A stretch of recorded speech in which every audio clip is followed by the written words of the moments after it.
You know what I just realized, guys? I've started using a super lightweight wireless mouse like, what, 6 months ago or whatever. I've just realized it's been plugged in for like a month. I've been playing wired mouse unnecessarily for the last month. Since the last time it ran out of battery and I plugged it in. And then I've just forgotten that it's got a plug. And I guess I've left it in for so long that I've not even noticed the resistance of the cord, which normally is quite annoying. Speaking of quite annoying, when someone comes in here with their fucking peanut butter and their fucking pickles, and they put them both on a sandwich, and then they donate $20 before the stream even starts. Oh my god, Ratjar, thank you. How you doing, mate? Started a new job after a pretty long period layoff. Thanks for the content, for supporting the community and support. Congrats, mate. Massive news. I'm so glad you got yourself a new job, mate. Obviously, it's good to have time off as well, I think. But I'm really glad. I know it's always nasty when there's big gaps in employment and there's just that unsureness, and you're like, what's gonna happen next? So glad you've got that peace of mind, my friend. Congrats, and appreciate you, dude.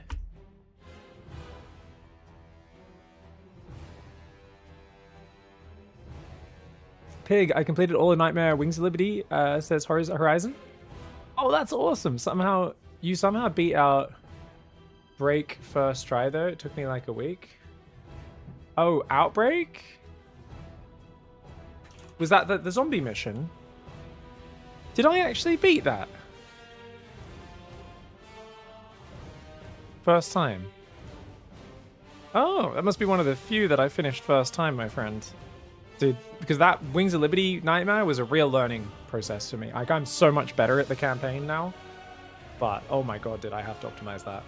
Doing better now that I have a job, says Ratjar. Thanks. Now make the sandwich. I have peanut butter. I have bread. I don't have pickles. I swear, I'm putting it on my shopping list again right now. I don't know what happened. I swear, because I thought I bought pickles and I couldn't find them in my fridge. Because Dot's been buying bread a lot lately, so I actually often have bread, and I always have peanut butter. I'm a massive peanut butter fiend. Yeah. Hey, what's up, Awesome? Yeah, definitely hit us up another day. Today is completely chock-a-block. I have 50 different like replays to cast. I'm not going to get through all of them as is. So I'm just kind of like, okay, go. Cast what I can. We're going to finish the stream in about 5 hours because I've got to go play board games at my friend's house. I have not been making time to spend time with friends and family that much. I think it's bad for my mental health, and it's a really shitty, bad habit that I get into because I have, I think it's called social retardation. I basically just sit in my room and play video games, and it's not healthy. So yeah, I'm going to go play board games with some real humans and feed my soul a little bit. It's this thing you should probably do every week, or maybe even every other day, if you're a well-balanced human. I think we're playing Arcs, but if we have the wrong number of people to just play Arcs, then my friend, because I heard that Gloomhaven, or Frosthaven specifically, is like one of the best board games ever, and a streamer who I really like was talking about how he just absolutely adores it. And I really trust his opinion. So I was wanting to try that, and my friend has Gloomhaven and Frosthaven, but never plays them. So if we have an uneven number, me and him will start playing a mission or two of that, and then I might buy that off him. Because I think he wants to get rid of it, because he has like 1,000 board games, and he's got to clear them out periodically if he's not been playing them for a couple of years. So yeah. But Arcs is good. Arcs is very interactive. It's like the most multiplayer of board games. If you've never played Arcs, you're just little spaceships and you build little planets. And if you're like me, you never win the game. You're quite bad at it. You just try and blow up other people's ships and make as many ships of your own. Like, I just macro really well and don't get any victory points because I'm a fucking idiot. No, I want to try and today use the captives and the card mechanics more, which I don't utilize very well. So because I've never played Arcs more than like once every like 3-4 months, and it's like one of those games you're like, it's like playing a StarCraft game and then not getting to play another StarCraft game until months later, and you've forgotten how the mechanics even work. You know what I mean? You need that. You need those reps. All right, let's go. Big, do you have any tips on how to get the wife to start liking board games? Everyone's brain is different. So I actually just got a board game, which me and Dot were playing last night. And it's funny. So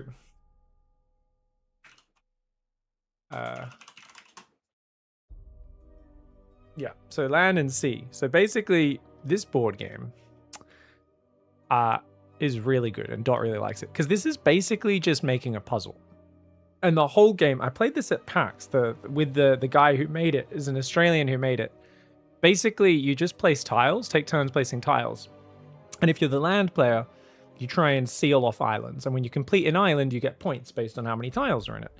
And for the sea person, you're trying to close in seas so that you can, you know, basically get points based on how many tiles you get in the sea. And then like little X's are victory points. And what's really well designed is it's very natural to play. It's very well balanced. So even when it feels like you're getting kicked, get your ass kicked, the score always ends up more competitive than you thought it would be, which is good. So there's good comeback potential, but it's got a very good thing, which I love deep strategy games, but deep strategy games are by their very nature impossible to get into because there's too much attacking you at once and everyone gets overwhelmed. So what I like about this is we've only played the base level of the game. Within the base game, it's not like you have to pay extra. It says just start with these rules, and then as you get better, you can start counting the coral reefs and the trading ships and the trading caravans. And you can also start doing mountain ranges and things like. And there's all these bonus rules that come out over time, that you can add in to get to the. Yeah, it's based off of Carcassonne. I'm pretty sure is the Carcassonne is I think the main inspiration for it. It's basically an evolution of Carcassonne, but I haven't played Carcassonne in years, so I can't quite remember.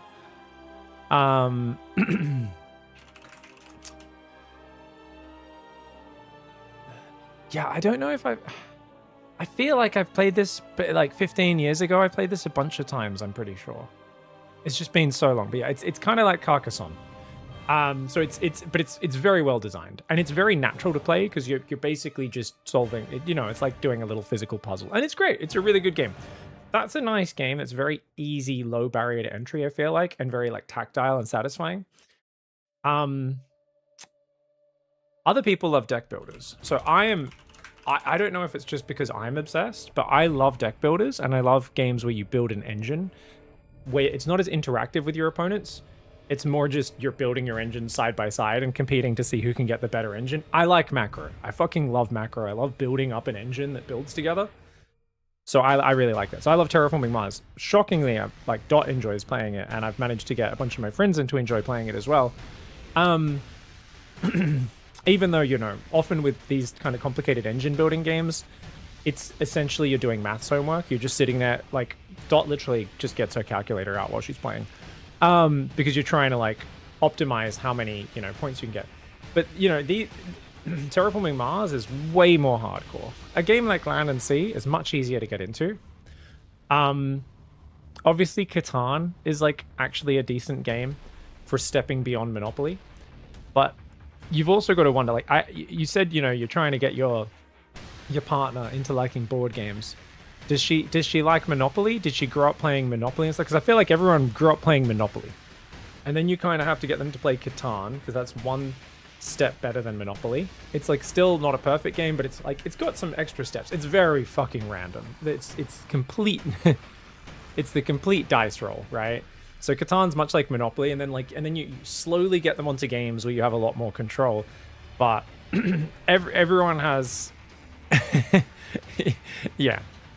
Dude, I remember when I was like 9 and my friend came over and he's like, let's play Monopoly. And I was like, and I'd already, by the age of like 9, 10, maybe I was 10, realized the game was literally just rolling a dice repetitively because there was like no strategy beyond the most basic points. This guy, and my friend was like, no, I'm really good at Monopoly. And I was like, you can't be good at Monopoly. Like, he was like, no, I'm going to be really good at Monopoly. In hindsight now as an adult, I think that was a gambling addict, right? I could already tell. Like, now I know that's just a gambling. He just liked rolling a dice and thought he was good at rolling the dice. Turns out he actually was really bad. He like didn't buy the most obvious purchases and stuff. He was like obsessed with buying the electric and waterworks, which are like the shittest value purchases in Monopoly. You know, I was like, yeah, they're okay. Like, they're not the worst, but like, he'd be like, have chances to like block me from getting a Monopoly on a color, and he wouldn't. And I'd be like, oh, okay, this kid's. I didn't realize you could be bad at Monopoly, but the kid who thinks he's good at the random dice rolling game, turns out he's like missing the most basic strategy. Thanks for the Bezos box. Hey, thank you for the sub, mate. But yeah, I think there's so many different board games for different people. And generally, most people like social games, especially most yeah. And like I think generally I don't play these engine building and these 2-bit play games more. It's better to have a group of 4. So the best 4-player games that are easy to get into is Codenames. Codenames is legendary for a reason. I can't play this with my dad without him constantly fucking cheating. It's like, I'm like, no, you can't give hints. Codenames is fantastic. I actually like Codenames Pictures as well. We play Codenames Pictures more than actual Codenames. But it's just, you know, it's essentially you've got to get people to, you've got to connect the images or the words and give a hint that links multiple so your person can guess them. So one person's giving clues, one's trying to guess which images they're hinting at. That's a really good social game. If you have hippie friends, or not hippie friends, sorry, like very like English literature drama friends, then Dixit is an amazing game. I love Dixit. I can't for the fucking life of me find a good group of people to play Dixit with. Dot hates it. She's like, it's too airy-fairy. Most of my friends are I don't know, is it too autistic or too they're not English literature fucking drama nerds. So Dixit's very creative because Dixit is essentially you're trying to, it's very I feel like if you're good at improv, you can kind of put together shit in Dixit really well. I'm not a drama nerd at all, but like I love Dixit because you're essentially just it's very free flowing and there's not clear boundaries on how to play it and how to hint at things. I haven't played it in years. I love Dixit and I haven't been able to play, but you need people to kind of creatively get on the same wavelength. So a lot of my friends don't like this game because I think they like games with stricter rules to a certain extent, and whereas this is more of like, you know, you get hyper creative with Dixit. Dixit's very fun. It's also, if you've got people who are on very different wavelengths and don't know each other that well, they're going to struggle. So the closer you are as friends and the more you know each other, Dixit becomes better and better. It's really, really good. I can't even remember how to describe it really, other than that. It's really good. Yeah, there's co-op board games like Pandemic, so you and your partner can work on beating the game together. Yeah, I never got that into Pandemic, but it was really popular for a while, and it is good to have co-op. So even when we play adversarial games, I very rarely play adversarially. So like if we're playing Terraforming Mars, I'll often try to avoid blowing up Dot's plants too much. And like yesterday, we're playing Land and Sea, we were both more focused on just securing our own little seas and islands rather than cock-blocking each other because we're new to the game. So we try not to dive into the super adversarial part of the game. When you've got 4 people, it's more fun to be adversarial. 4 people or more in a board game. But one-on-one, when you're just learning a game, it's not very fun to, like, you know, you kind of want to do a no-rush 10 or 20, or your opponent stumbles into your army, you move command away, you don't kill them, because you don't want to fucking ruin their experience and have them hate the game. You want them to play with you again in the future. You know what I mean? My man. Yeah, a couple days from now, Mer, so it's very busy right now. I'm taking the day after tomorrow off. Tomorrow's viewer tournament. Make sure you guys sign up. Link's right there, by the way, guys. Please help me get... I really hope we can get 40 sign-ups for this.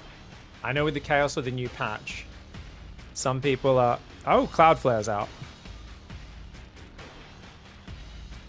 Oh, there's a Cloudflare outage. I guess we can't open... Oh, no, there we go. It's working. Okay. Anyways, there we go. So yeah, how many do we have now? We've got 20 signups. So I'm really hoping we can get more signups to this, guys. It's going to be tomorrow, bright and early. So I'll see you guys there. Day after that, I'll take off. And the day after that, I've got a lot of Age of Empires 2 planned. I might just do a full day of AoE 2. Playing games and then casting once I get... Like, once my ladder play starts dropping. So I think I'll have a good AoE 2 sesh that day. Obviously, we're preparing for the Zero Space tournament. I got to smash Viper and everyone else in that tournament, so I will be playing a lot of Zero Space the next few weeks. But I'm really looking forward to that because I'm still watching Age of Empires. Like, I was watching a Spirit of the Law video. You know, he just did a Mapuche overview I was watching this morning and stuff. So I absolutely have the itch. The itch for Age of Empires does not go away. It does not disappear. All right, guys, links up for that. Let's go. Oh, Zero Space is awesome, Lackery. It's very smooth to play. It's like, it takes a little bit to get used to, and there is definitely a lot going on. I'm still in the process of like learning what all the different pieces do. So like yesterday I got owned by a Legion player, and that finally prompted me to like open up Legion and like look through their tech tree and figure out what all their units do a little bit. I still need to go do that for Protectorate a little bit more as well, but it's very smooth to play. I'm shocked at how the game flows so nicely with the kind of interactivity of it. But I think initially it's kind of like playing Dota, except there's like way more shop management and what items you're going to buy to learn at first. So whilst Dota, you've got to learn like 300 more characters, eventually there's that initial knowledge hurdle in Zero Space. You're like, wait, I don't know what all these things do. But I think the game flow is actually amazing. So we'll see how we go. Obviously, I'll give it proper reviews after like a week or two. And after the tournament happens, I'll be able to like really give it strong criticism and feedback. But for the moment, I'm constantly shocked at how smooth the game flows. And I think it's because there's quite a lot of things to do with your macro, but you don't need to look at your base much at all. Right? It's very easy to macro and just throw buildings down. There's zero extra tasks with like finding workers or managing workers and stuff. Like, it's very automated in that regard. Like, even your harvesters will naturally just go and find the nearest flux point. If they're rallied to the flux point at your base, it's already got 2 guys on it, they'll just go to the next one. But then there's like so much importance of trying to secure the map resources, the towers, the rich resource drops. So it's kind of like, it's an RTS with constant map control war and reward for fighting for map control. I think scouting might be a bit overpowered right now. You can just make a flying scout pretty much for free at the start and just go see everything your opponent's doing, which kind of sucks. I wish there was a bit more effort to scout your opponent, but I think when the game's in early days, that's probably fine. Sign up, Lackery. It's on the Green Arts mod. So tomorrow's tournament, we're playing on Green Arts mod rather than the live balance of the game. I believe Green Arts mod should basically be put to ladder. I've been saying it for a long time. I think it's an amazing mod. It's really good. And yeah, people should check it out more. No one's going to have played it before tomorrow. So trust me, it's going to be chaotic. And even when I've played tournaments on his mod, I've been like in real time. Oh, wait, this does that? Oh, fuck, what the fuck does that do? It's actually really fun though. So I think you guys will have a lot of fun playing on the mod tomorrow. I got Dixie for my birthday. I'm horrible at it. Then I played the Disney version with my niece and it's amazing. Hey, Drago Blue, that's awesome, mate. That's great. Oh, right, guys, here we are. It's the RSL Season 6 hero in the bottom right side of the map. Shin in the top left. Can't wait to see what's going to go on here. Now, of course, this is going to be really interesting. Full disclosure, this one, I believe, was paid just before the most recent hotfix. But guess what? Protoss and Zerg don't build 300 mineral command centers. And as a result, I still figured this one was worth casting. It's so much work right now trying to find series that are up to date on the current patch, because every 3 days a new patch comes out and ruins all of the game's relevancy. And you know, people have been going, oh, this one's out of date, this one's out of date. I'm like, there's a hotfix every 3 days. What am I supposed to do, guys? Do you want content or not? But I am trying to put in as much effort as I can to get current games. And this one, the only real change is that, like, if hero goes Colossus, they won't have the +2 damage versus Roaches, right? Which is the only real interaction where that's going to affect anything. But just it's something to keep in mind in case we do see Colossus from hero. You never know what hero's going to do. He plays some of the jankiest, craziest PvZ styles. And it's going to be a 15 spawning pool for Shin. Interesting. Okay, so 15 spawning pool. He'll go down and probably has to go take a third base. I think it's not a bad idea to force a pylon out of Hero because the PROTOSS build is very tight, especially when you have to chrono the probe. Because otherwise you'll lose chrono time. So if you build that pylon too early, it can be really rough. And you can see Shin's going to wait here. And because Hero hasn't confirmed the spawning pool, and he's hidden the pool in the back, so you have to go in deep, which means when you go to check if it's an early pool or not, Shin gets the hatchery up. Shin is just a genius, man. His openings are always so good. And a lot of people are saying, oh man, you can't get your base up. You have to take your third every game. And I was like, I don't think you do. Like, if you go pool first, don't get me wrong, they could block your expansion if they're willing to commit to pylons. So depending on how people are playing at your skill level, you could be like, okay, I just have to go take the third and play, you know, hatch and that sort of stuff. But you could either play a gas pool and hatchery being a bit delayed, or go take the third straight away. I quite like Shin's version, but Shin's gone 6 Zerglings, and that is a wild decision. 6 Zerglings. And that's going to put him quite far behind economically, but it's going to force Zealots out. It forces Cybercore before Nexus as well off of this pool. And the probe comes in to try to stay there, but Shin sends 2 Zerglings back. I think he was hoping the probe would go into the base so he could trap it on creep, but Hero's micro very good, keeping distance from the Zerglings. 2 Zerglings will eventually kill a probe, given enough time to chase it. On a small map like this, though, it should easily get home. Zealot is out. Adept is being chronoed. As long as the Zealot stops the pylon going down, I think Hero's totally fine. Gets himself a hit on the Zergling. Almost gets the second one. Not quite. We can see that second gas coming up right now. Now, because it's free reign on the droning behind this, Queen number 1's going to the natural. Queen number 2 is building. It does feel quite nice for Shin. You've kind of just disrupted your opponent's Nexus. You've made their opening a bit more iffy. And at the same time, you've built 6 Lings for full map control and vision. You've got your hatchery up, but Ling speed is delayed. It's not started. It's past 3 minutes. There's an Adept coming across the map. The Zergling here is going to get a full scout. Should be able to see the Stargate. Very nice. Sees the Stargate there. Adept's going to find itself its first Zergling kill on the Zerg side of the map. Now, obviously, if we think about this change, warp gateways are still really good. They're way better than warp gates, but they don't have the plus 10% final change, as well as the faster warp gate transformation from the most recent hotfix, which has taken them from really, really good gateway production to straight up busted. I think there's straight up busted things for all factions right now. But I'm actually wondering if Zerg, after the 300 Mineral Command Center and the gateway is getting another buff, is actually a little bit weaker than the others. Because that initial lava buff was so big, but now there's been such big buffs to gateways and to command centers. I wonder. I don't know. I mean, to me, it feels like it'll be really interesting to just kind of watch and see where the meta settles.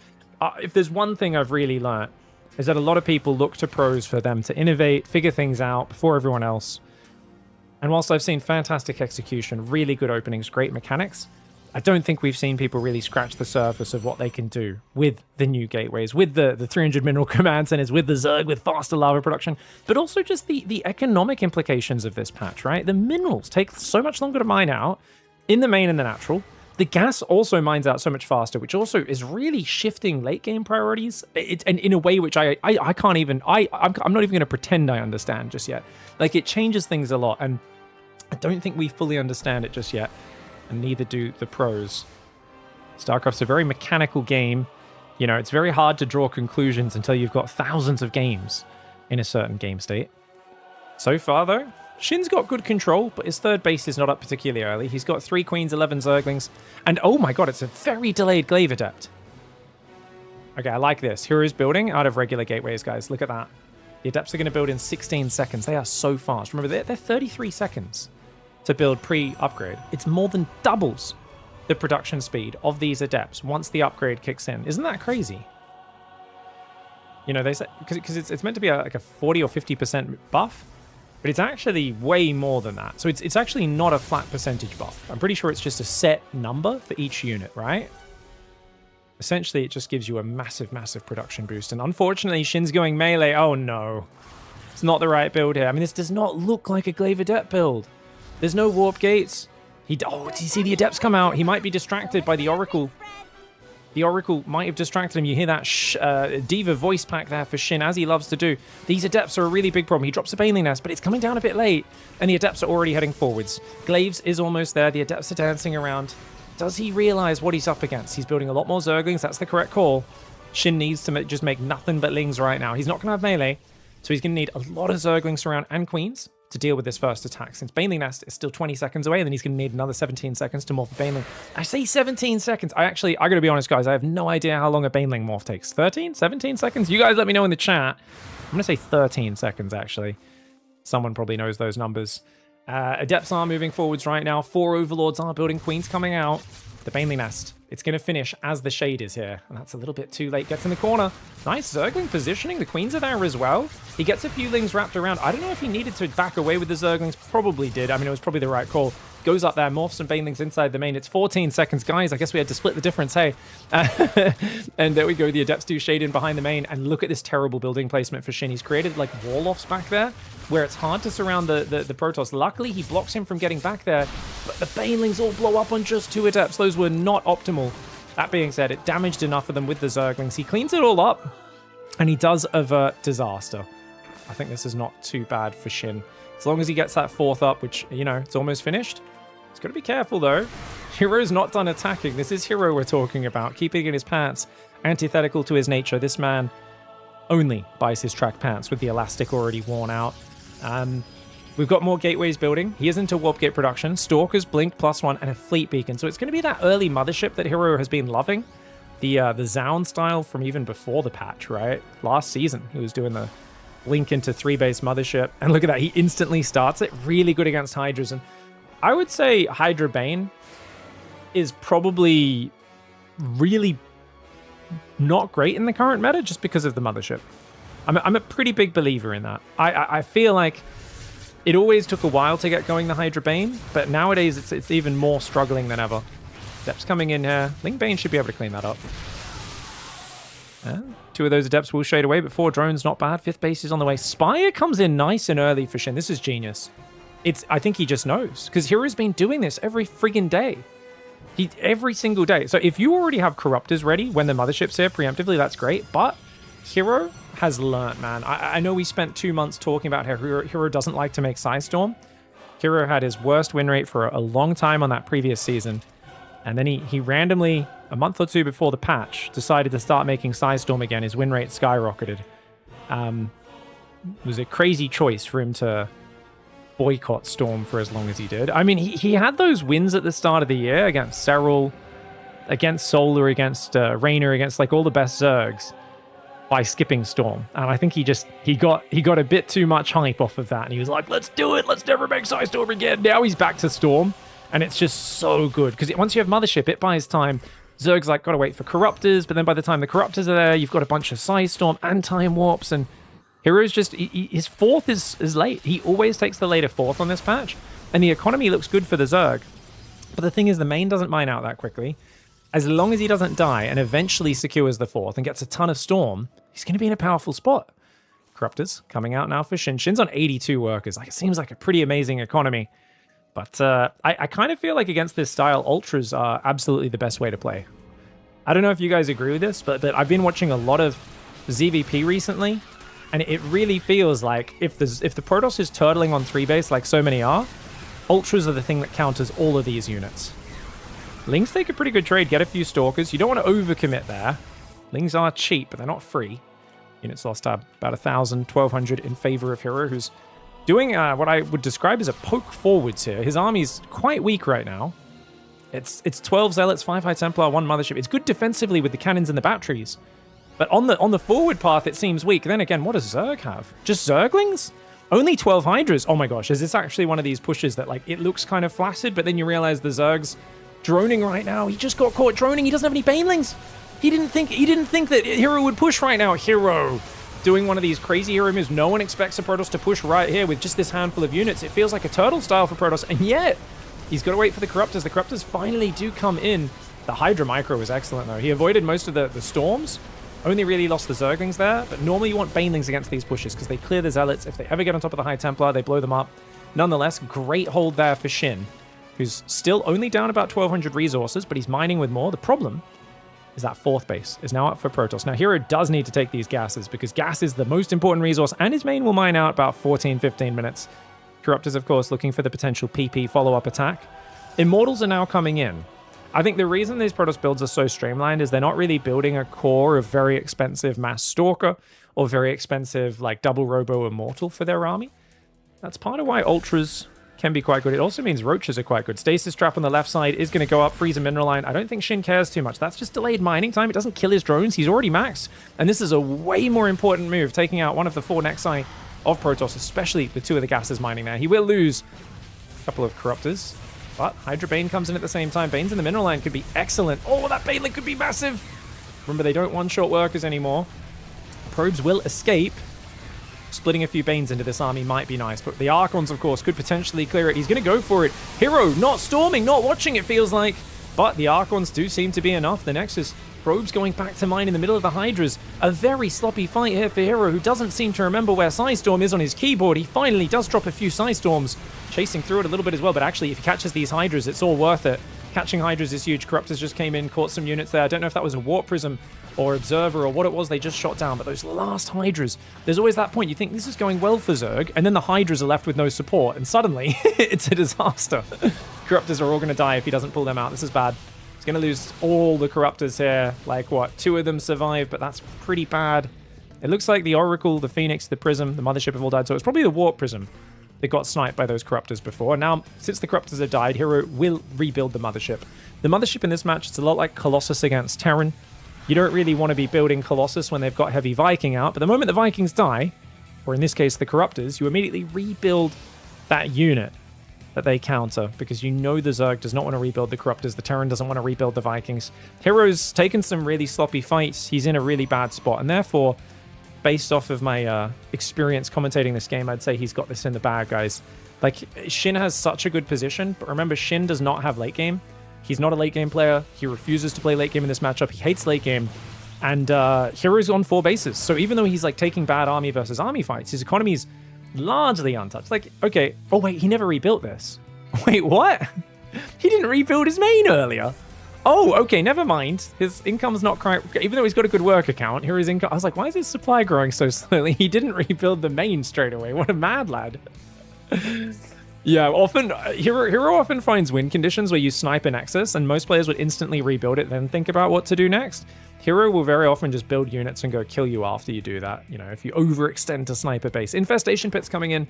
Now you might think, well, it's good Shin's going late game. You said he doesn't go late game. No, his late game's terrible, guys. He never practices it. He never plays it. So I'm not hating on Shin.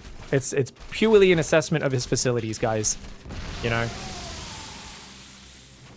I'm not gonna say like a pure striker is good at wrestling. Israel Adesanya was never good. He wasn't exactly a good jiu-jitsu guy. It wasn't his strength. I'm not saying he's bad compared to the average person, but same thing here for Shin, man. He's best in the mid game hitting timing attacks, and the longer this goes, the harder it is to find a way in. I like the 2-prong though. The Observer gives warning though, and there's a bunch of High Templar. If they can move in front and storm up here, this could be good. Hero, can he land the storms? Yeah, great zoning storms, and I think the correct decision to pull out of there. You can see Hydra Bane's hit its expiry date, guys. There's too many Psystorms here. It's really hard to deal with this. These probes are very exposed. Force Field's coming in as well. Who the hell still thinks to Force Field this deep in the game? Hero does. He is just all over it. And the Hydra Bane, like I said, it's hit its expiry date. There's too much Storm Arc on Mothership out now. It's hard to find good trades with it. It's not like it's a terrible army, but you can't really find an amazing fight with your opponent. And now that the Immortal count is growing, there's 6 Immortals, Ultras won't be good. So Broodlords, I think, have to be the option here. Neuroparasite's a decent idea as well. Could obviously Neuroparasite the Protoss units. Use the old turn Protoss units on themselves. Hero has done an excellent job of controlling the map. Keeping active, keeping in his opponent's face. He's going to lose a Prism there. Decent Storm to scare back Shin. Shin will deny the 5th base, but he needs more damage than this. He needs a complete surround on this army. He cannot attack this from one side. This is a terrible angle for him to engage from. Here comes that cloaking field. There's no storms in the mix. The Stalkers are going to blink into the Ling Hydra. Hero taking his most hero of engagements. Just absolute Chad gamer mode, just punching over the top with a huge... And I think he had an army supply lead going into this fight as well, because Shin's work account was so high. It's so frustrating as a Zerg, but that 200 Maxis supply, not allowing him to have quite enough units. The Time Warp was really good. Hero loves to just force messy, savage engagements. And you could see Shin just didn't quite have the numbers for it. Loses a hatchery, loses a lot of units. And now a 10,000 resource lead in the unit's lost. Mothership has 9 kills. Remember, this is the second Mothership. The first one did get sniped. Only 1 High Templar has died in this game and 5 Archons. You can see that the retainment on these Archons and High Templar has just been way too good for Hero. That's where his efficiency is coming from. He's going to go for a full A-move army here, guys. And with no Storm, that's a massive overcommitment. It's the sort of fight that gives Shin hope that maybe, just maybe, he can make something happen. Mum has taken huge damage. The Overseers are there. The Immortal's going down. Oh my god, is he not going to get her? Okay, he does get the Mothership, does break the Immortals and the Archons for the most part, but then Zealot Warpin comes in, and even though that fight looked like, okay, we're getting valuable Protoss units, he lost so many Hydras to do it, and remember, he's still not got the space up in mining. It's 84 workers, there's good mineral income, decent gas income, but Hero's getting his 5th base up, and Shin, it feels like he's always just not quite got a crushing enough engage for it to put him in a great spot. Hero comes north, sees 3 Spore Crawlers. These Hydras, if they wait there, it's a free Prism snipe. Yeah. There's no way Hero's watching this, is he? Oh, he is. Good management. Now, Hero's only got 2 High Templar. He's got to keep remaking those. He did, of course, get the gas mining on this base eventually a few minutes ago. It's Prism. Very dangerous. Luckily, there's no lunge for these Hydras. Shin did not make lunge. It's a really good upgrade lunge. He's actually going Anabolic Synthesis. So he's getting both Ultra upgrades. He's already got 2-2 for those Ultras. He's got 1-2 for the Hydras. Kind of surprised he focused so much on melee upgrades. I feel like the Hydras have been the real core of this army, and I think +2 range would have been a really big upgrade. Hydra's getting caught there. Infestor down the bottom. You Banes could jump on these Zealots. The Infestor's going to throw a Fungal. He's going to go Fungal Baneling combo on the High Templar, but they morph into an Archon at the last second. And this little blob of Immortal Archon. Hero, I mean, so many players would just turtle up and try to be safe. But Hero, I think he knows he's got Recall available as a get-out-of-jail-free card. Can't afford a new Mothership right now. It's still, like, it's just these... This is always the thing where it's like he just drip feeds the Zerg Hope. You're down on supply against Protoss, though. You're so dead as Shin here. You can't be down on supply against Protoss. Even if you're up 20 supply here, it's hard to finish them. And a big part of that is, of course, the tail end on the gas income. Remember, when the economies take a bit of damage, you start losing a hatchery here or there. Gas income often stays pretty similar, and Protoss can turn that into a very solid army with the way High Templar and Archons work, being almost pure gas, but very good combat spell unit and general combat unit with the Archon and the High Templar. Zerg, of course, still needs a lot of minerals for their gas-heavy units, as does, you know, every other faction, essentially. It's just the High Templar is that one unit which happens to be really effective in that scenario. So a messy economy usually helps the Protoss player, as we get a gigantic lag spike. Sorry about that, guys. I don't know what went on there. Oh, good Ling Run by comes in. What is going on right now? Big lag spike. Sorry, guys. Guess it didn't... my computer didn't want to see Shin leave that game. That's going to be GG. Well played. So Hero there does win the game. The 3-base Mothership causing so many issues.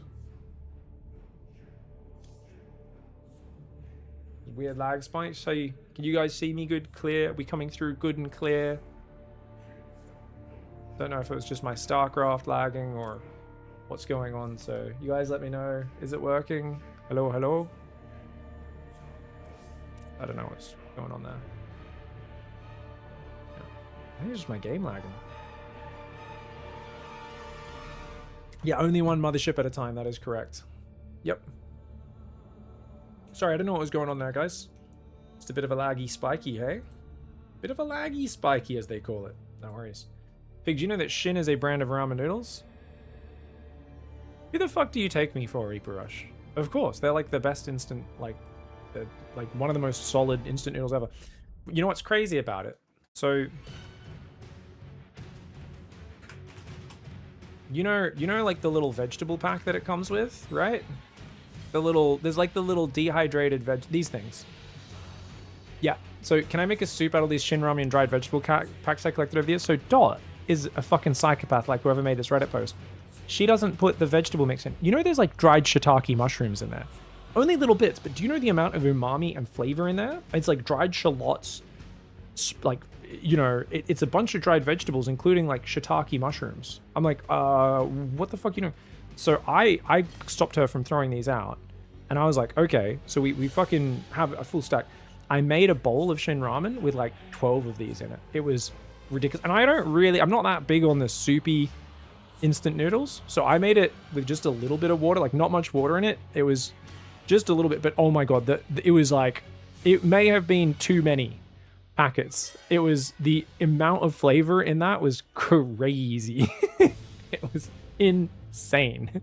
Yeah, here's the image of it. You can see it's got like, I don't know if there's like capsicum in there, red bell peppers, as you guys might call them. There's different, yeah, like little bits of shallot. These little brown bits, I'm pretty sure, are mushrooms. Don't know what all of it is, but it's good, man.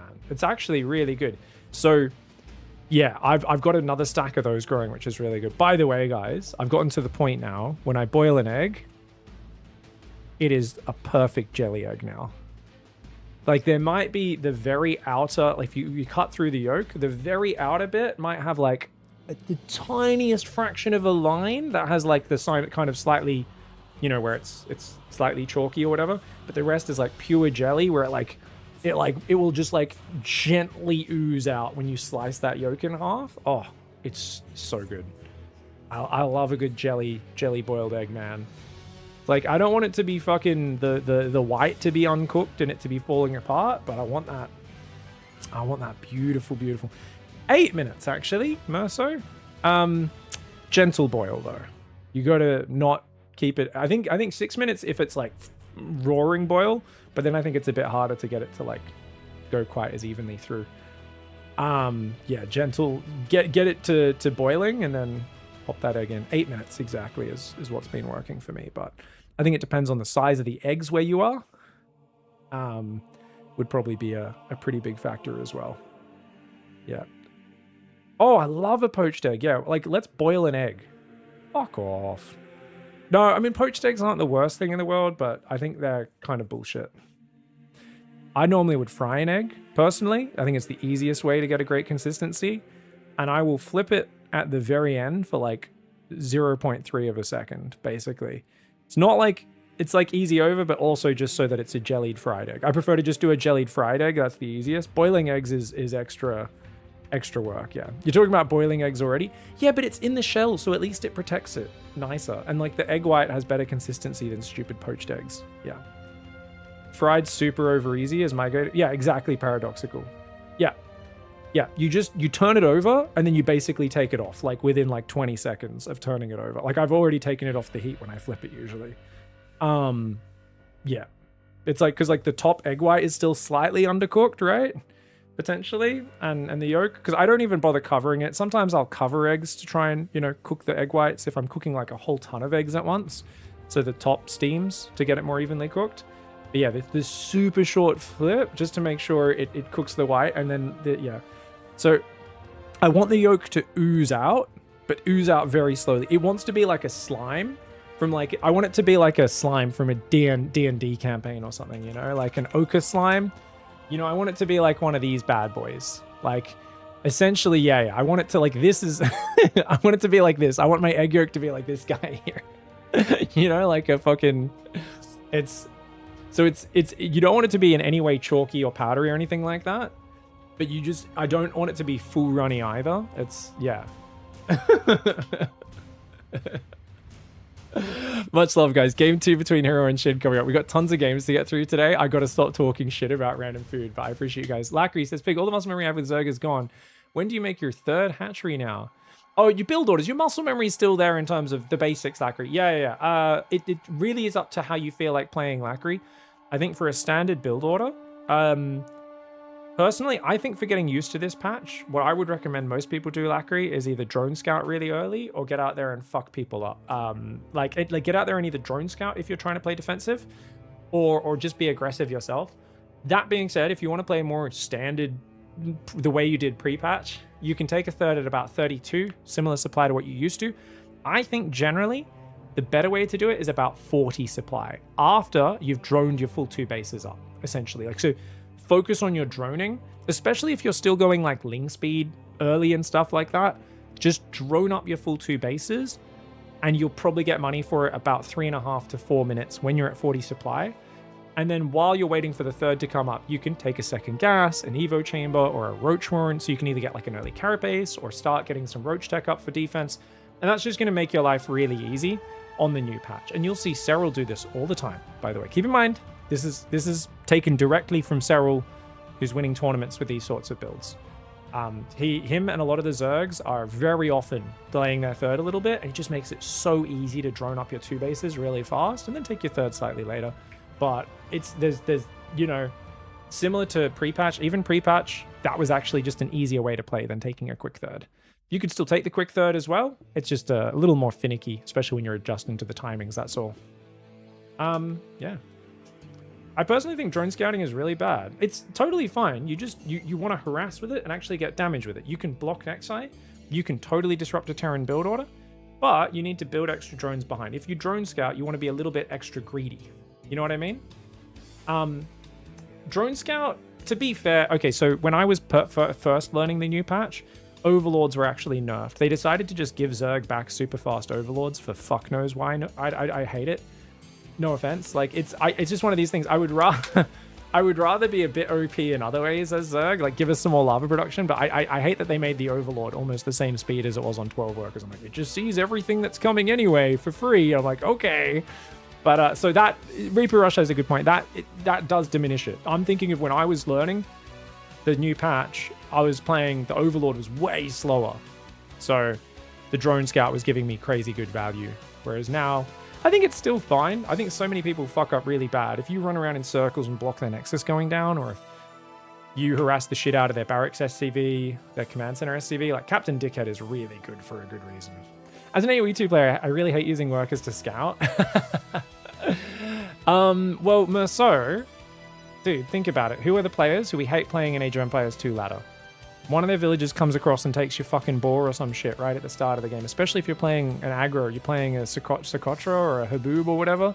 You know, you gotta, those guys are the best. I'm just saying, man.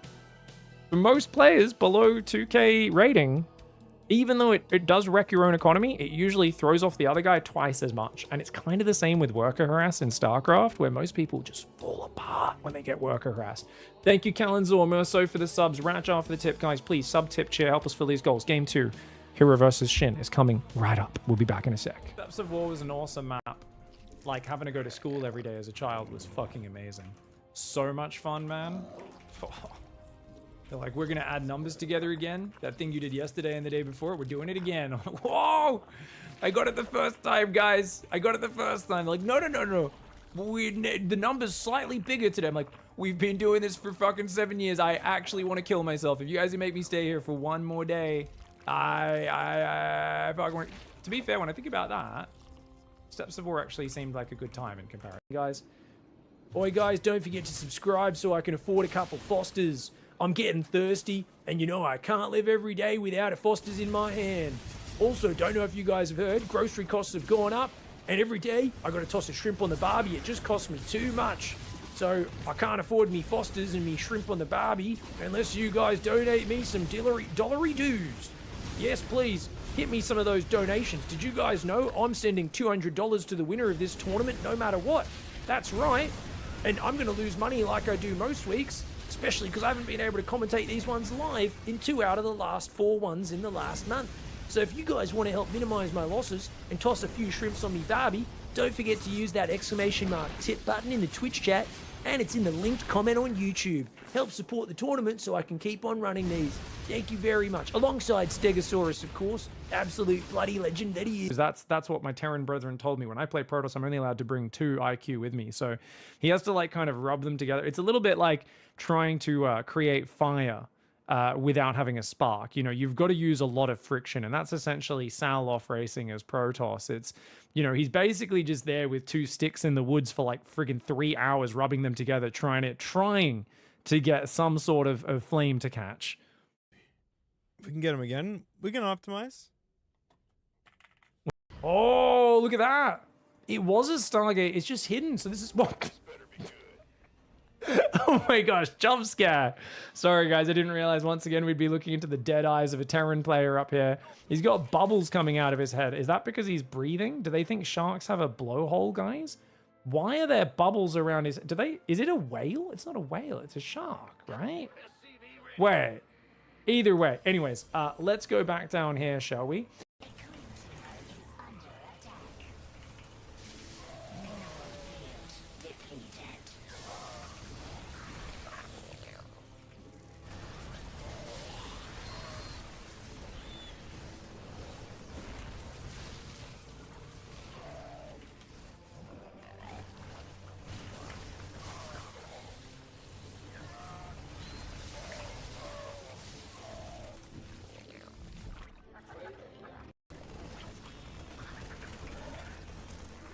Oh! Oh! Oh! Oh! How's that feel? Come on, come on, come on. Let's go, lads. Let's go. Warning. Class 10 Zerg flyer detected. Yeah, class 10. All right, we're back. Let's go, guys. Let's not waste any time. If I drone scout, I'm also building a hatchery close to their base. Smart.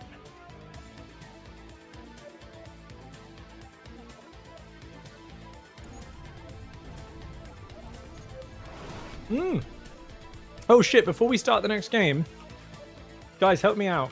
The Naps. Are you still here, the Naps? Hello? The Nap says, what is the best advice for a noob? I'm playing Terran. This is the first week of ever playing ranked matches.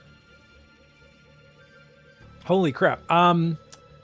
Definitely watch Bronze to GM to get some basic fundamentals down, because learning mechanics makes the game so much easier in terms of like how to select things and how to click things. RTS games, if you don't learn any of the hotkeys, is like really hard. So definitely check out Terran Bronze to GM. Beyond that, because that's a whole video series, what's the first thing, guys? I think stay on 2 bases. I think while you're learning the game, never go past 2 bases. Just go 2 bases, build an army, and then try and kill the opponent. And I would advise you, it's up to you, maybe you're more creative, you want to try different units, you can do that. But if you're feeling overwhelmed in any way, or you just want to keep things simple, which is the best way to improve quickly, stick to a simple army. Just Marines, tanks, and some medevacs or something like that. You know, keep it really basic and do the same push in all matchups, and just try to improve on how you execute that style rather than worrying about what your opponents are throwing at you too much. I think that's the key, right? Is your real goal, build workers non-stop, up to 45 workers for 2 base. Try not to get supply blocked, so building your depots regularly and getting the rhythm of adding your production and getting your production going, and then turning that into an army, getting the key upgrades, stim, combat shields, +1 attack, and going and doing that big push. You know, having a whole pack of Marines, tanks, medevacs, 5 barracks, 1 factory, 1 starport, pumping units, and get after it. Pig, should I buy Zero Space? I think it's really good. I think you'd enjoy it, but obviously don't take my word for it. Watch some videos out there if you want, and I think it's an awesome game though. And I mean, I want to support them. So yeah. How important is it to use camera hotkeys? Not at all. Plenty of GMs don't use camera hotkeys. I think they're beautiful quality of life, more so. But you could play that, like, you know, there's never a point where they're like the one thing keeping you back, you know. There was plenty of pros for many years who didn't use camera locations.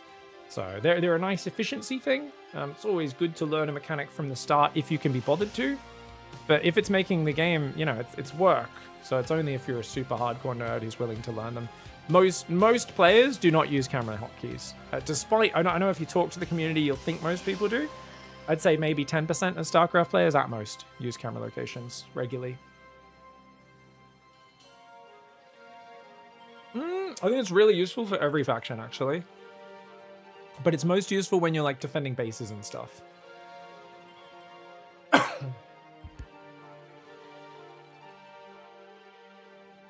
All right, let's get into it. Hero in the top left, Shin. In the bottom right, it's cross map Old Sun Temple. Shin's going to be unhappy with that, guys. And that is perfect chrono timing for Hero, right? As he got to 6.5 to 7 seconds. Perfect chrono timing. And you can see he's actually speed mining as well. Rather than trying to micro your workers to stay on these close patches, when you have so many open mineral patches, they're constantly going to bounce off these close patches on a lot of maps. So you're better off just, if you're going to be putting APM into getting more efficient mining, this is what he's doing is actually a better usage of it a lot of the time. Now, obviously, I wouldn't advise this to most players. Hero, Clem, Max Packs, they love doing this shift clicking. Raynor does it a bit. Lambo does it a little bit. Harston likes to do it, but he messes it up constantly and actually puts himself behind by doing it, is the joke that he always makes. That's kind of how I do it as well. I feel like it's a net negative when I do it because I will misclick a few times. I will like do 2 to 3 shift clicks to speed up my mining. If I try to optimize it, I just end up hurting myself. Sporting pool goes down. Shin decides to build it over to the left, I guess to like scout oracles coming in and stuff like that. And it is once again going to be a 15 pool. Seems to be his MO. Now, interestingly, Hero is scouting on 12. I guess part of the reason is you're playing Shin. He might just all in you. And you know what would be crazy is if he gets there just as the drone's coming down and actually gets to block it. Oh, this could be so annoying for Shin. He's got to hide the drone, hide the drone. His overlord sees it. Hide the drone, hide the drone, hide the drone. He didn't hide the drone. Shin, no. Oh, this is bad. Shin. Oh, not by the hairs on my shin, guys. Now, to be fair, Hero's already done an extra chrono. He's going to go Cybercore before Nexus. I guess that's just because he knows it's pull first again, isn't he? Now, there we go. It's going to be 4 Zerglings coming out. Hatchery goes up on the 3rd. Oh, disaster for Shin. Shin needed to react a little bit quicker. I don't think he was expecting Hero to scout on this map. And Hero even commits to the pylon there. So he's going to go in the main, check he's not getting cheesed. He sees he's not because the lava, of course, there's only a few of them turned into Zerglings. The gas has only just been taken. He can cancel this now just before it finishes and get that 75 mineral refund. All right, Nexus goes down. He's 100 minerals late and accidentally pulled 2 probes to the natural. Man, I love how relatable Hero is. He had accidentally sent a second worker to the natural and was about 6-7 seconds late on the Nexus. Beautiful. I do think I've become a stronger Protoss player since I stopped obsessing over my openings being good. Hero has had a similar effect on my Protoss that Dark had years ago on my Zerg, where once I realized this was like the best or one of the best players of that race with the worst, like sloppiest builds and constant supply blocks ever, and I just said, you know what? But they still win because they focus on what's important. And they've got killer instinct. They focus on what's important. They focus on making things hard for their opponent. They never expect their opponents to play a perfect game. They're always looking to put their opponents in a situation where if they make 1 or 2 small mistakes, they could lose. And that's eye-opening, and it's liberating as a player when you play that style. Like, look at this. He's just walking a Stalker across. He's like, there's no way you have an early link speed. You're not going to have link speed till 4 minutes at the earliest. And now he's got a Stalker, denying Shin from taking his 3rd base. And Shin can't even transfer drones to his natural right now. He's way oversaturated on this main. This is so annoying for Shin. Zergling will get in the main and see the Stargate. 26 workers to 23 in Protoss favor. Drone's going to go down there, sees the Stalker, and he's like, are you kidding me? Dude, I want to see Hero recall that Stalker as well. Don't lose it, you know? The Lings are going to come out. Slow Zerglings will chase the Stalker away. I think Hero should just recall it. He's going to lose it. He's not careful. Shin. Oh, he's not quite able to get it. Oh my god, dude, if this Stalker escapes. Shin's so annoyed. The Stalker just walks away. Oh, he's so irritating. Oh, he's so good at this game. And the drones are only now transferring to the natural. A Stalker just wanders across the map and completely ruins Shin's opening. It's not even meant to be a good unit in the early game of this matchup, but this is Hero recognizing, hey, you go spawning pool early, you build 4 to 6 Zerglings, but you know what? Your link speed's really late, and I can take advantage of that. And he will lose a Stalker here, but at the same time, Adept shading in, grabbing 2 drones, the Stalker does fall, but he's already got 2 drone kills, mining time in the main, and he's already up 10 workers, because he's forced so many Zerglings. Another 12 Zerglings building. This is like game over from the opening, man. Look at that. Hero's just going to trade the Adepts out in the choke points here, tries to micro them around. Like, the Adepts will go down, but they've done so much damage. And now as Hero, you just need to not lose your 3rd.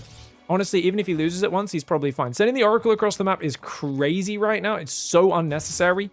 Hero, oh my god, and he flies into 2 queens in a spawn. Okay, and he even stops for the creep tumor snipes. I mean, he does keep the Oracle alive. And he's got a 2nd one out, and a 3rd one is being chronoed slightly as well. So I think he'll be okay. The Adept positioning, not crazy ideal, but that's okay. And look at his Oracle micro. He keeps the acceleration up. Remember, the acceleration is very slow on the Oracle at the start, so you got to keep it moving in between its shots. If it ever completely comes to a stop, the Zerglings will get distance on it, and they'll take almost no damage, and you'll have wasted all that Oracle energy. But Hero now, he's going 4 gases. He's got Twilight Council and Forge coming up.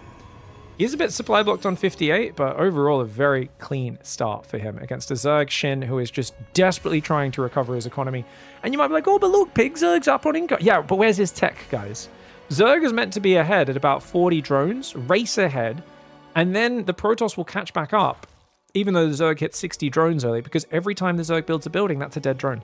Dead drone, dead drone. Every gas they take, that's going to be a dead drone. So Zerg needs to get ahead on workers, because they're going to start having to sacrifice workers just to get their tech. And there's no tech, there's no lair, there's no Evo chamber.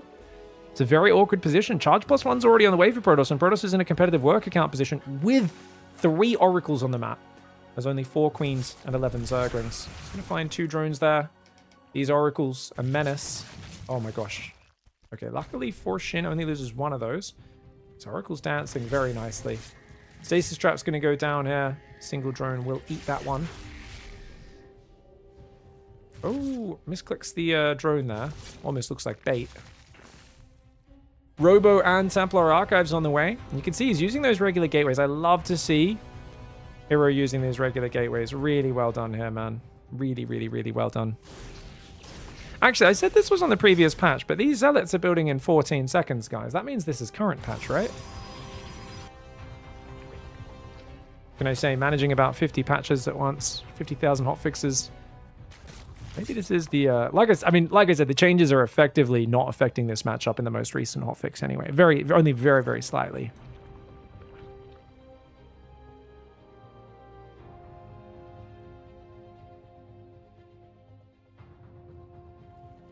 Lair's gonna come in. I'd like to see a Spire here for Shin normally, but because he's behind in income, I don't know if he'll have the confidence to do that. He could go Infestation as well, go early Hive for those Ultras I was talking about. Fleet Beacon's already on the way for Hero is just rushing Mothership every game. It's actually, it's silly how much Protoss players are rushing Mothership, but this is why the Spire is such a good call. Question is, do you go Corruptors for a timing attack, or just Mutas and fly around and harass? I think Mutas is probably better. Oracle Zealot coming in. Oh no, losing your 4th would be so bad here. You can't be fighting under 3 Oracles though. So we're gonna, oh my gosh, he's trying to buy time. The Queens are here. Phoenix down there, did manage to catch an Overlord. Oh, the hatchery gets killed, not cancelled. And that's such a good trade for Hero. He's gonna lose a couple Zealots for a hatchery that's so crucial to Shin because he needs these gases up to go for this this Muta play. He should be building an economic advantage. Protoss is building Immortal Archon. Did he cancel his Mothership, guys? Did he see the Spire? He didn't see the Spire, but he cancelled his Mothership. And he's just going for a Zealot Archon Immortal timing while building a 4th base. He's also mining this open, but he's clicked his probes on the outside rather than the inside minerals, so they're going to take forever to mine that open. Blink's on the way, +2. Hero seems to have some sort of odd read on Shin, but yeah, he didn't see the Spire, so not sure what that read is, other than seeing mass Zergling. It might be the mass Zergling has told him Shin's going Mutalisks, because otherwise, where's the Roaches? Where's the Banelings? Why are you saving all your gas? It's got to be for Mutalisks. That might be the read. Queen's coming over, Oracle's getting peppered.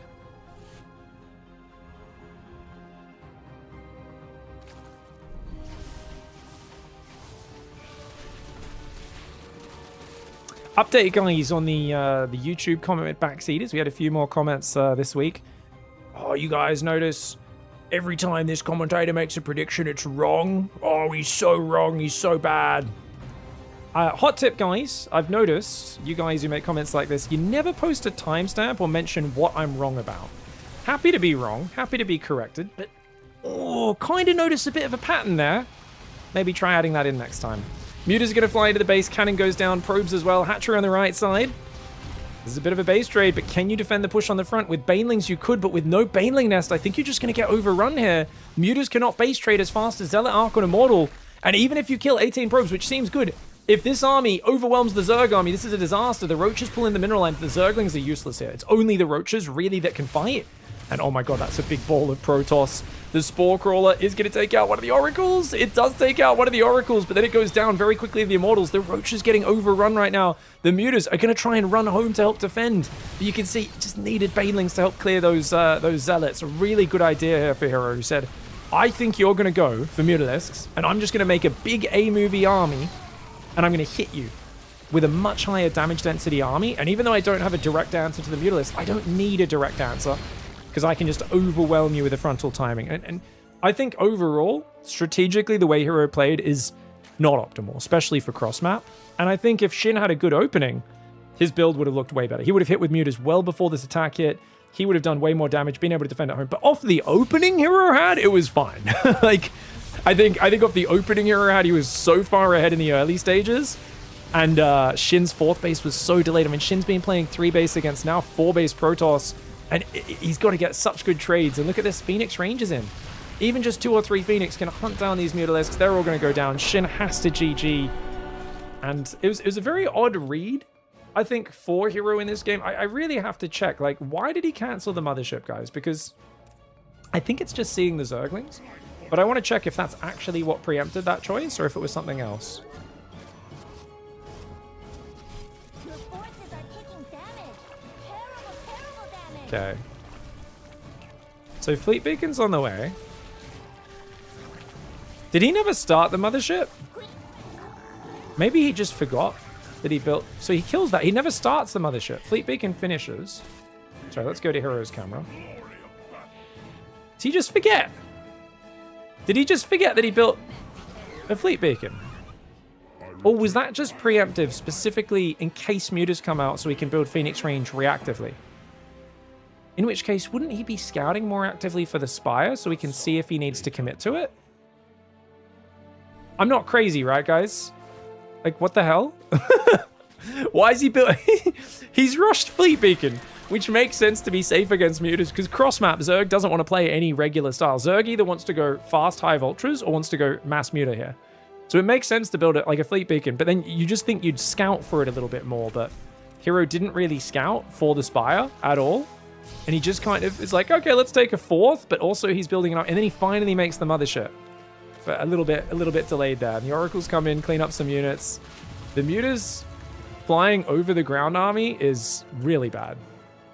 I didn't catch that before. Sorry, guys. This was a huge mistake for Shin, right?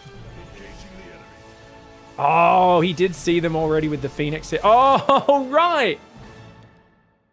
Okay, I get it. So what's happened here, guys, is he's like, oh no, the Oracles are coming in. I've got to run my Mutas away down the south. But then the Phoenix, yeah, he's trying to like hide his Mutas along the bottom side, but this Phoenix just waiting on the edge that was killing an Overlord early on, sees the Mutas popping. He forgot this was here. It killed an Overlord here earlier. He should have sent a new Overlord. If he went around the right side of the map, he could have maybe snuck the Mutas in. But this gave Hero all the time he needed. And then Hero's like, oh, you know what? He tried to make Phoenix Range there. He actually just canceled something from his queue to get the money for it. I'm not sure what he canceled, but he canceled something. And he just goes straight into Phoenix's Phoenix Range and shuts this down. But Shin's already behind. He's down in supply against a Protoss player. And cross-map, it's always going to be hard to kill the Protoss. Can we just give a shout-out to Hero, by the way, guys, for taking this 4th base? There's a 4th right here that's, like, pretty close to your natural. And it just feels really natural to take this base. But Hero has decided to take this base. I honestly, I mean, I think this is just what we call a Hero 4th base. Hero usually likes to take the worst, hardest to defend base. The one reasoning for this is if you're full sending on an attack on the north, you're kind of defending this with your army moving through the north. Whereas if you're planning to attack the north, this base sticks out like a sore thumb, really easy for things to cancel. Maybe that was his thought process. Kind of makes sense in that regard. But I do think this 4th is generally going to be a bit easier to defend. Either way, GG's nice 2-0 for Hero. And he is all over this matchup. I think Shin looked pretty decent, but in this game, getting kind of checkmated by that probe into the Stalker was really problematic. I do not think he expected Hero to scout. And if he reacted here, immediately pulled his drone to the right, he could have hid the drone. Hero, if he's smart, sees the Overlord and goes, ooh, I better block this expansion. But if he hasn't seen a drone coming down, he's going to be much more like, oh, I better scout the main. This could be an early pull. And there's a much higher chance of him not hanging around to block the expansion. But once he sees the drone, Shin's in the doo-doo. And then the fact that Shin doesn't go straight to the 3rd, but turns around to fight him. Look at how much this delays his hatchery while he's floating crazy minerals. I mean, this hatchery goes down so very late. A minute 53, he's already building Zerglings by the time it goes down. Rough start. And then the Stalker walking across because Hero realized, oh, this gas is so late, you're not going to have link speed till 4 minutes earliest. Even on cross map here, I can just harass you with a Stalker and ruin your day. And that's crazy. It's very rare you see a single Stalker ruin a Zerg opening. But I guess there's a first time for everything. And Hero, Cybercore before Nexus on the big cross map. Shin is not expecting Probe Scout into Cybercore before Nexus. This is such a weird way to open, but he finds a massive advantage. Hero, as always, impossible to predict, gets a 2-0 and takes the opening match here in Group D. Group D? Group C, I think it is, of RSL. GG's. Dude, did you ever get to discuss the replay from Zesty with the 12-11 sheets? Oh, what's up, dude? No, not really, actually. Whoa! What's going on? OBS is freezing a little bit? Oh no. I told my OBS to stop recording, and now my OBS is frozen. But yeah, I think the ZVZ cheeses are pretty powerful, man.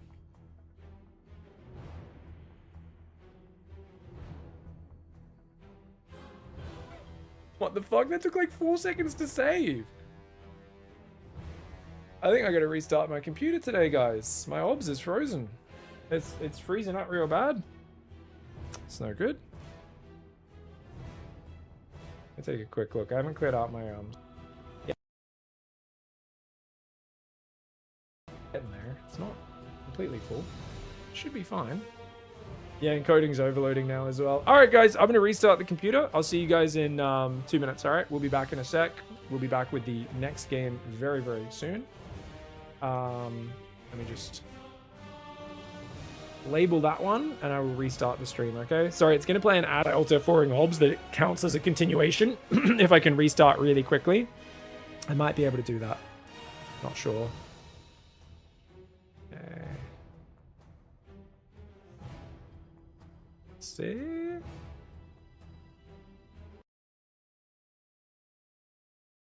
Do. Yeah, sorry about this, guys. Type 1 in the chat if you guys have heard me say I'm about to restart the stream. I think this is still working as per usual. Just I can't get my fucking shit to load right now.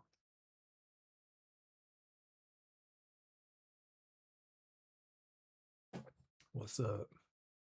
Big, will there be any Zero Space today? No. No, I got to go play board games with friends as soon as the stream's over. One just now. Yeah, I think we might be a little bit behind from when it lagged. So I think you guys are getting a slightly delayed stream. Human boosting. Thank you for the 100 bitty cheer. Appreciate that, mate. Okay, now our hard drive's loading. Cool. Okay, cool.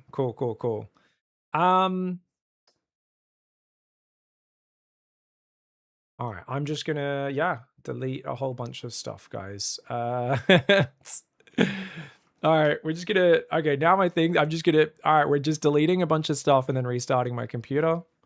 I don't know what's going on, but it's annoying me.